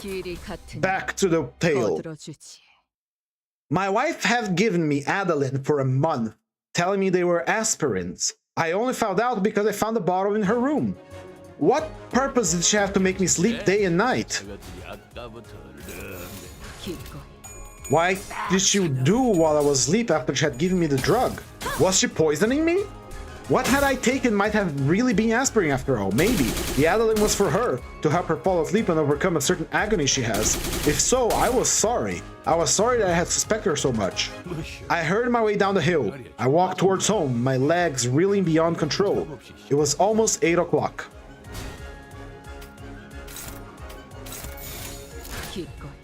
I was going to confess and apologize to her for all my thoughts. I was in such a hurry that I forgot to prepare what I was going to say. Then, a really terrible thing happened. I happened to see what I should not. In a flurry, I shut the sliding door of my wife's room and I clung to the doorpost, hanging my head to get over the dizziness. The next instant, the door opened. My wife, her clothes ruffled, rushed out to the room to clutch my neck. I tumbled down, my head in turmoil. Then she landed on top of me and bit me at random. It hurt. Since I had no strength or intention to resist, I sprawled down meekly and let her do whatever she wanted to do about me. Soon, her guest came out of the room, lifted her and went back to the room, carrying her in his arms. I hated her being so submissively carried away into the room by a stranger. I hated her. Oh my.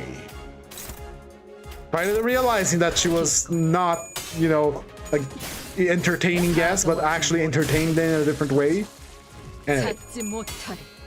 On her way back to her room, my wife raved viciously that I had been loafing around night after night making love to women or stealing things. That really was too much. I could not protest about anything, dumbfounded. I almost started to scream at her that she had been planning to kill me, but I restrained myself, for I did not want to face any consequences by saying anything that was not so thorough.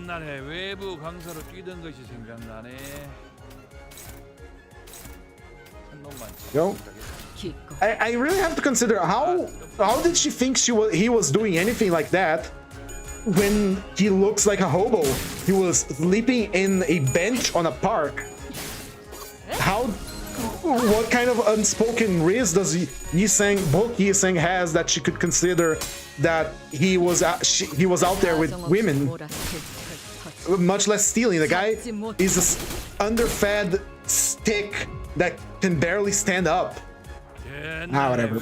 But they will even recommend it. Believing silence was the best policy at the moment, I shambled up to my feet, quietly pulled out the money from my pocket, and not knowing exactly why I did it, I put it before the sliding door and ran away. Several times I was almost run over by a car before I managed to reach the Joseong station. I wanted to sit in an empty booth and somehow get rid of the sour taste in my mouth. Coffee, fine. But the moment I stepped into the station building, I suddenly recalled that there was not even a single penny in my pocket. I felt dizzy. I was at a loss, faltering before the building, roaming here and there like a haunted person. I do not remember where I had been. Several hours later, I found myself on the roof of a Mizukoshi department store. It was about noon. I flopped down anywhere at random and started recollecting the 26 years of my life. No particular subject popped out of my lax memory.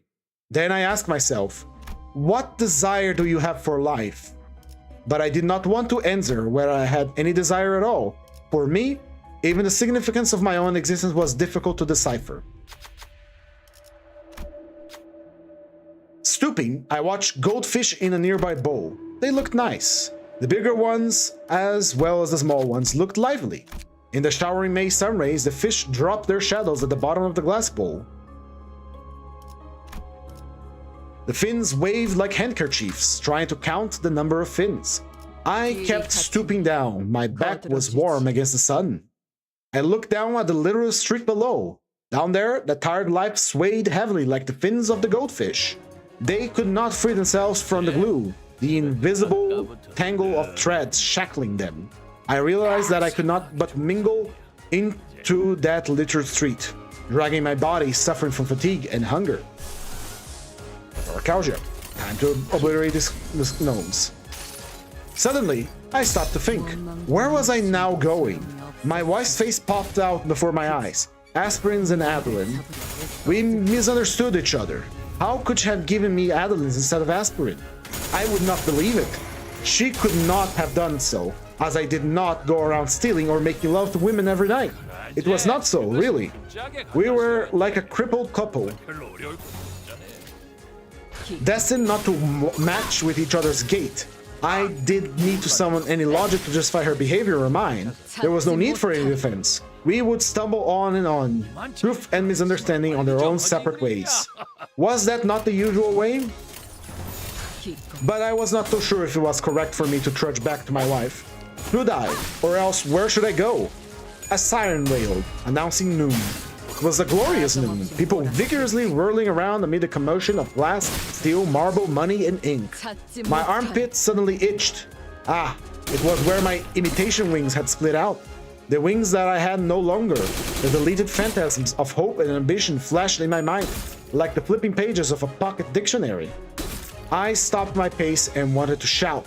Wings! Spread out again! Fly! Fly! Let me fly once again! Let me fly just once again! And that's the book! I have no words. I have words, but wow. The director really did a good job in turning this not as depressing. It was still pretty depressing, the Yisang for Canto 4, but it just ends like that, by the way. There's nothing else. There, at least on this version that I have, there's nothing else. He just, you know, runs away from home after having a discussion with his wife, which probably was not even his wife, if you're gonna be honest, because why the hell would you tolerate his existence there in his little chud cave? But there is another thing here on the folder, which is called Yisang Mirror, which is a poem. It's a very short one. It's called Mirror. So, inside the mirror is soundless. Perhaps no other word is so silent. Inside the mirror, I still have ears. True, pitiful ears cannot understand my words. Inside the mirror, I am a lefty who knows not how to take my handshake. A lefty who knows not handshakes. Because of the mirror, I cannot touch the me inside the mirror. Because of the mirror, I get to meet the me inside the mirror. I do not have the mirror now, but the me inside the mirror, me inside the mirror is in it. I do not know, but he's probably obsessed with his lefty work. There's another paragraph. The me inside the mirror is the opposite of me, and yet looks quite like me. I am disappointed. I cannot agonize over and examine the me inside the mirror. If you do not know, something interesting about Limbus Company is that every mirror ID is literally mirrored. If you take the true characters, you'll see that they have the stuff on the opposite end of their bodies. They're literally mirrored, which is pretty cool. It's a little attention to detail. Right, we're taking the pom-pom hat for extra poise, and we're taking lithograph for that delicious healing on stagger. We still do not have any way to generate shard, and I would very much like to have that. So we're gonna take these two useless gifts together with... we got a little bit of wish making. And we got garbage. Lovely. Shiz. Yeah, that's pretty good. This is pretty good so far.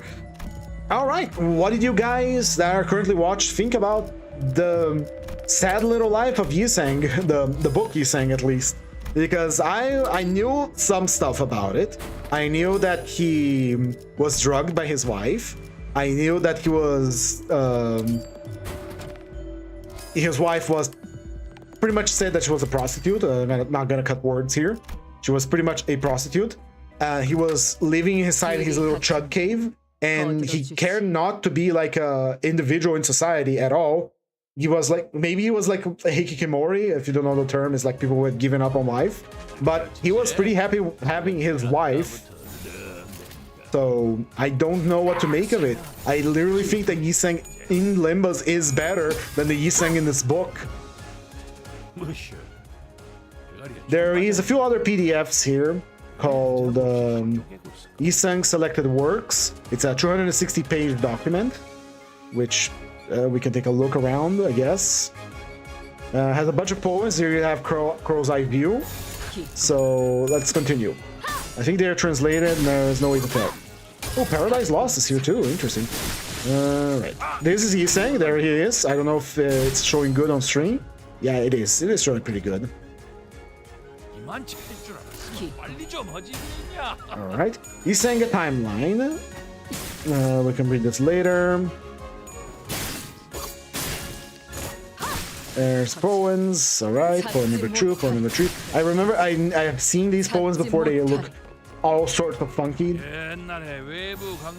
Alright, let's read about Yiseng, the author. We saw the book The Wings. That's Yiseng from the book. Let's look at Yiseng, the author. So hold on, as I set up something here. I probably can't read it right now because it's a tiny window, but I'll try my best here.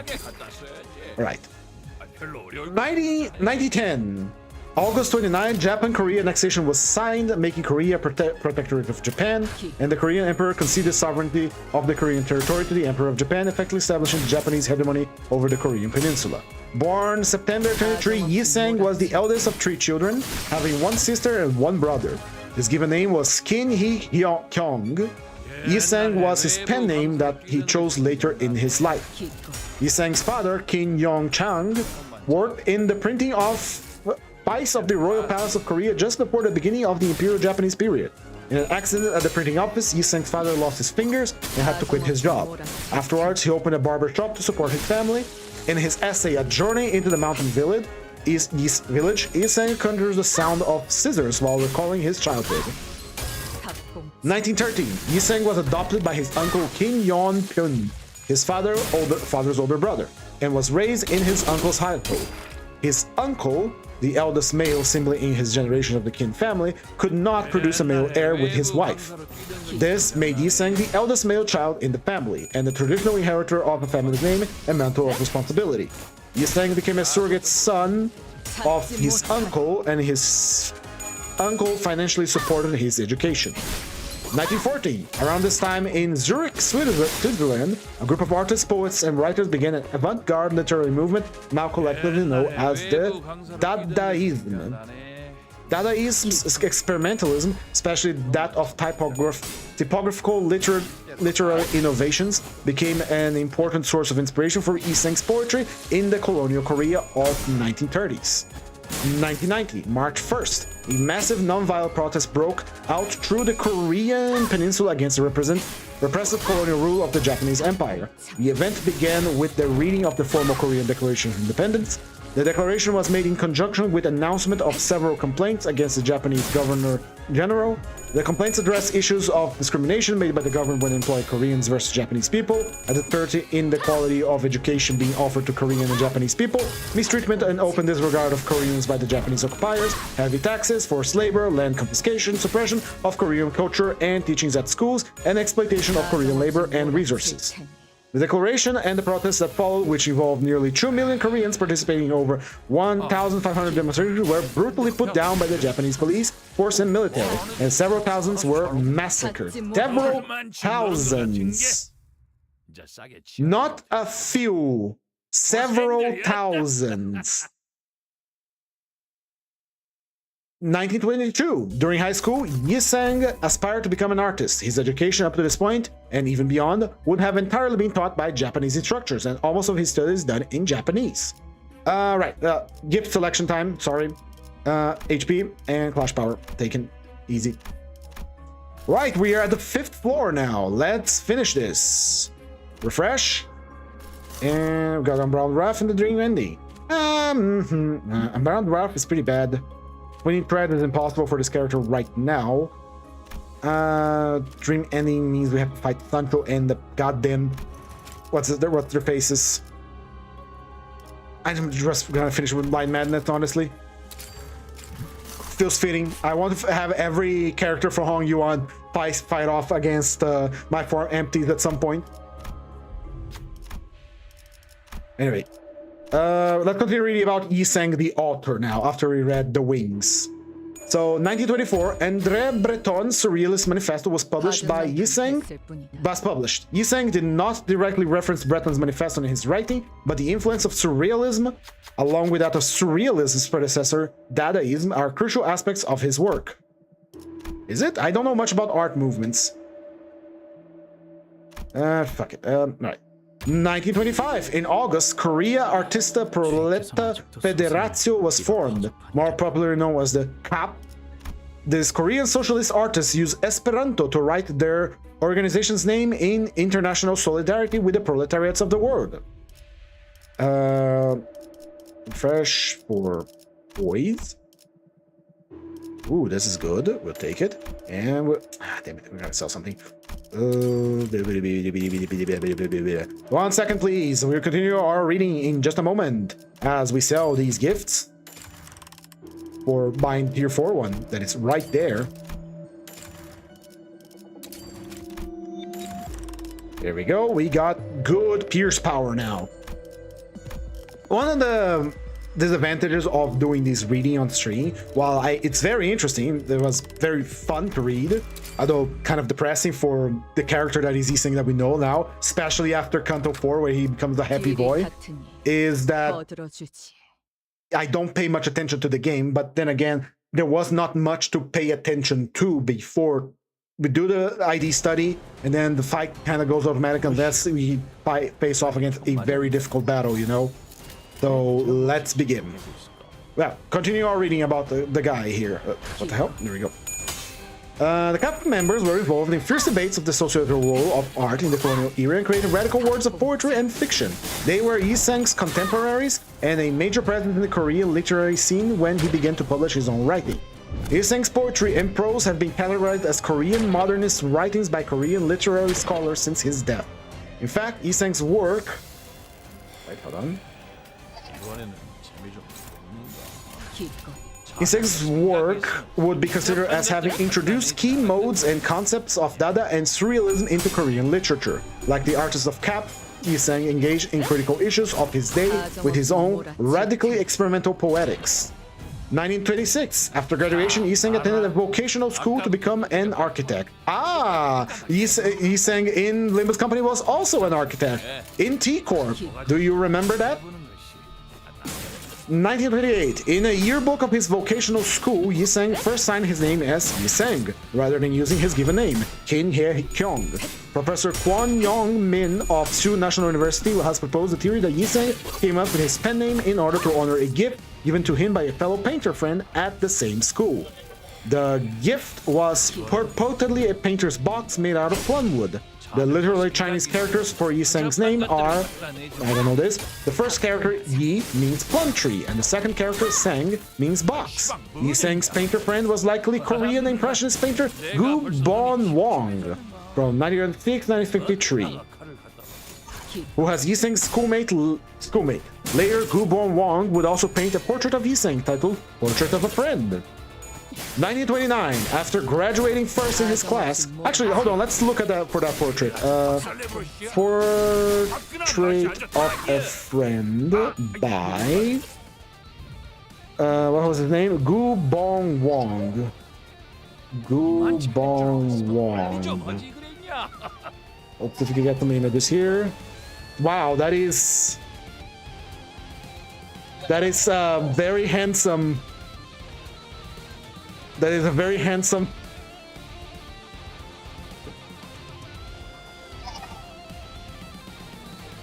It's a very handsome Yi Seng that we have here. Oh, I don't want... Interesting. Alright. Alright. Let's keep reading about Yi Seng then. After graduating graduating 1929. After graduating first in his class, Yi Seng was appointed as an architect for the Governor General of Korea. Yi Seng also became a member of the Society of Chosun Architects, which was founded by Japanese artists living in Korea in 1922. He entered a competition for the cover design of the society's academic journal, Chosun and Architecture, and won the competition in both first and third place. I didn't know you could win twice. 1930, Yusang published his first novel, December 12th, in the Governors General of Korea's Korean language magazine, Chosun. The magazine was created by the Japanese to promote Imperial Japan's colonial policies to the Korean citizenry.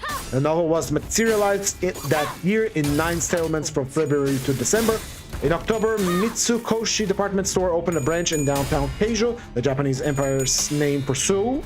This extravagant neo-Gothic building still stands in Seoul, now owned by a Korean company. Its opening heralded the beginning of modern consumer culture in Korea. Yusang's reaction to this culture can be found throughout his work, including in the essays A Journey into the Mountain Village and his early poem Ao Magasin de Novo, which was written in Japanese and tentatively describes the interior of a department store whose description bears a striking resemblance to the Mitsukoshi building in Tokyo.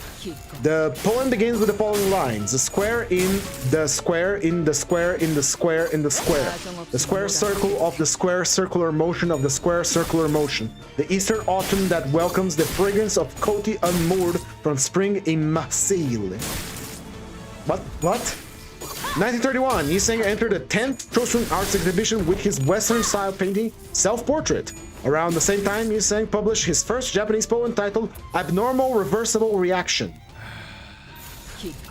And 20 other poems in the magazine, Chosun and Architecture. While managing a construction site, Yusang fainted and was later diagnosed with tuberculosis. His essay, After Sickbed, published after his death, details his ordeal during the time in third-person narrative. Japanese invasion of Manchuria began in September.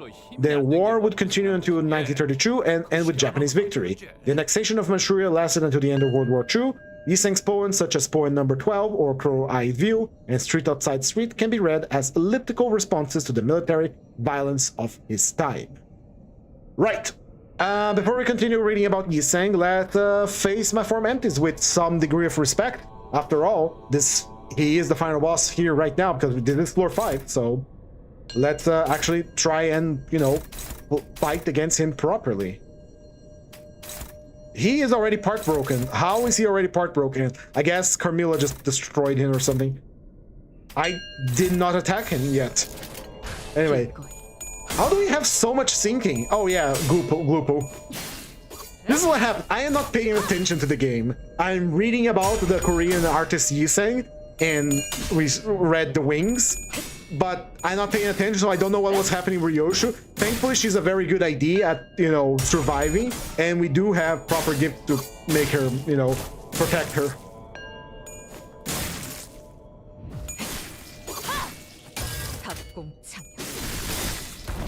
Big rolls on her too.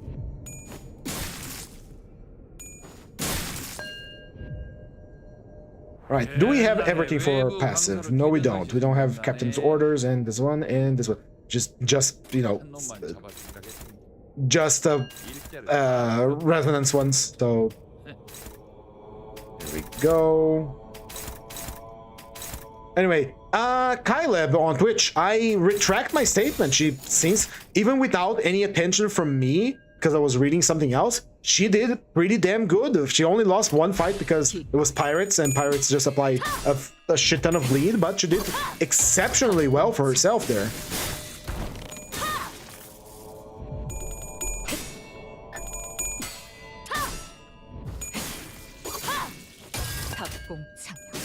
I guess I underestimated this idea, and quite honestly, that's a mistake on my part.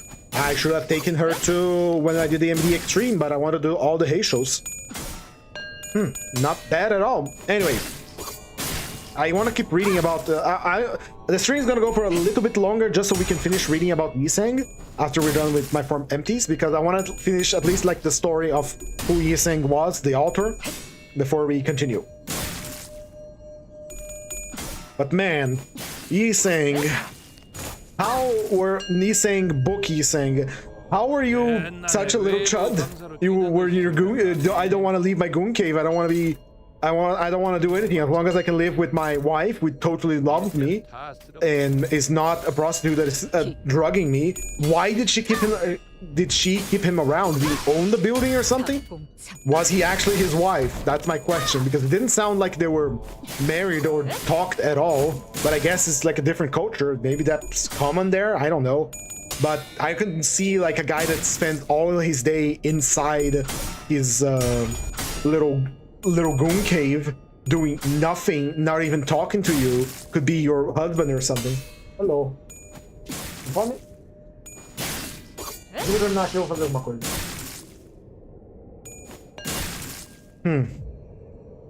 It is. It's an interesting story.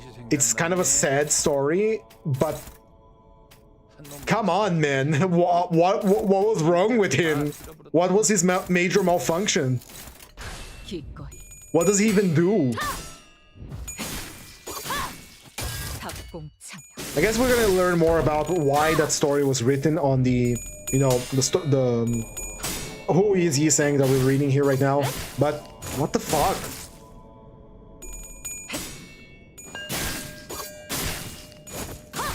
I have a very different vision about that kind of stuff, because I wouldn't be sitting well with myself at all if I was in the same situation as that guy. Sick and stinkly, sick or stinky or whatever, I would be like, an anxiety would be eating me alive if I was in that situation. I would not be able to stand just sitting there and doing nothing. And I don't know how he could tolerate that, how he could live with himself like that. He said he was happy as long as he, you know, had his wife, but I don't understand that. Maybe maybe it's some sort of love. Like, it's very ambiguous, but I don't see, I can't like lift my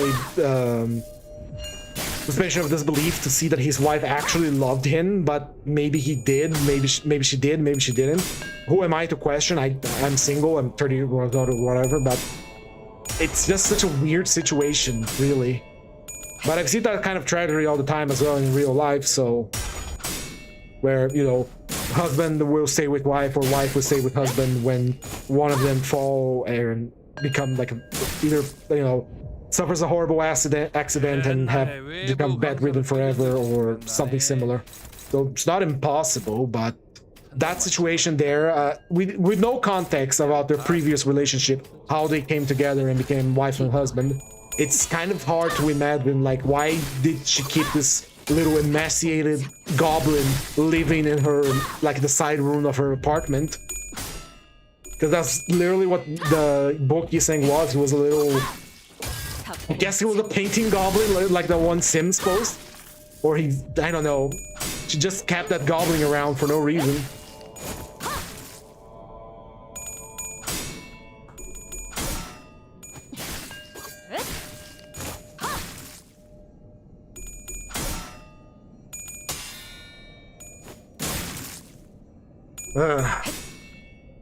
I'm gonna be thinking about this book today. I'm not too happy about it. I much prefer our Yi-Seng. He's a much happier boy. There's two other poems that we have to read from him, so we're not gonna end the Yi-Seng episode today. Ah, he just exploded. Well, karma conquered. I guess the karma was conquered after all.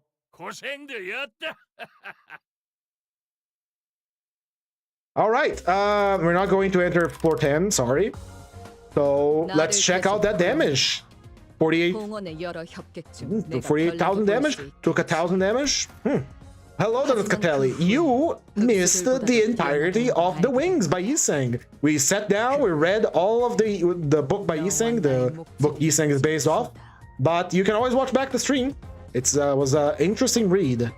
Well, final thoughts about Ryoshu here. I don't know. I didn't pay much attention, but considering that she was able to survive, or we really just got really lucky with it, he is a pretty good solo ID, and I retract my statement. It's just sad that her passive is entirely dedicated to helping Lord Lu and not herself. So I guess that's nice. I guess that's nice. It's a decent ID. Has self-damage reduction. She has lots of poise.